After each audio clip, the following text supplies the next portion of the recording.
તો હવામાન નિષ્ણાંત અંબાલાલ પટેલે આગાહી કરી હોવાના સમાચાર હાલ મળી રહ્યા છે। આપને જણાવી દઈએ સમાચાર, હવામાન નિષ્ણાંત અંબાલાલ પટેલે આગાહી કરી છે। ડિસેમ્બરના પ્રથમ સપ્તાહ સુધી ગુજરાતમાં ઠંડી નહિવત રહેશે। ઉત્તર ગુજરાત, બનાસકાંઠા સાથે સાબરકાંઠામાં 12 ડિગ્રી તાપમાન રહેશે। ગુજરાતમાં આગામી 8 થી 10 ડિસેમ્બર ન્યૂનતમ તાપમાન ઘટશે। આપને જણાવી દઈએ સમાચાર, સુરત, વલસાડ સહિત ગુજરાતના કેટલાક ભાગોમાં હવામાન જોવા મળશે।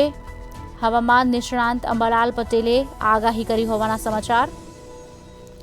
ડિસેમ્બરના પ્રથમ સપ્તાહ સુધી ગુજરાતમાં ઠંડી જોવા નહીં મળે। સપ્તાહ સુધીમાં ગુજરાતમાં કોઈ શીત લહેરની સંભાવના નથી। આમ છતાં સવારના ભાગોમાં ઉત્તર ગુજરાતના ભાગો, મહેસાણા, બનાસકાંઠાના ભાગો, સાબરકાંઠાના ભાગોમાં ન્યૂનતમ તાપમાન લગભગ 12 ડિગ્રી સેલ્સિયસ જેવું રહેવાની શક્યતા રહેશે। કોઈ ભાગમાં 13 ડિગ્રી સેલ્સિયસ જેવું થઈ જવાની શક્યતા રહેશે અને 4 ડિસેમ્બર પછી લગભગ ન્યૂનતમ ઉષ્ણતામાન થોડુંક વધવાની શક્યતા રહેશે અને 8 થી 10 ડિસેમ્બર વચ્ચે ન્યૂનતમ તાપમાન કોઈ ભાગમાં 15 થી 16 ડિગ્રી સેલ્સિયસ જેવું રહેવાની શક્યતા રહેશે। પંચમહાલના ભાગોમાં પણ સવારના ભાગમાં ન્યૂનતમ તાપમાન 12-13 ડિગ્રી સેલ્સિયસ જેવું રહેવાની શક્યતા રહેશે।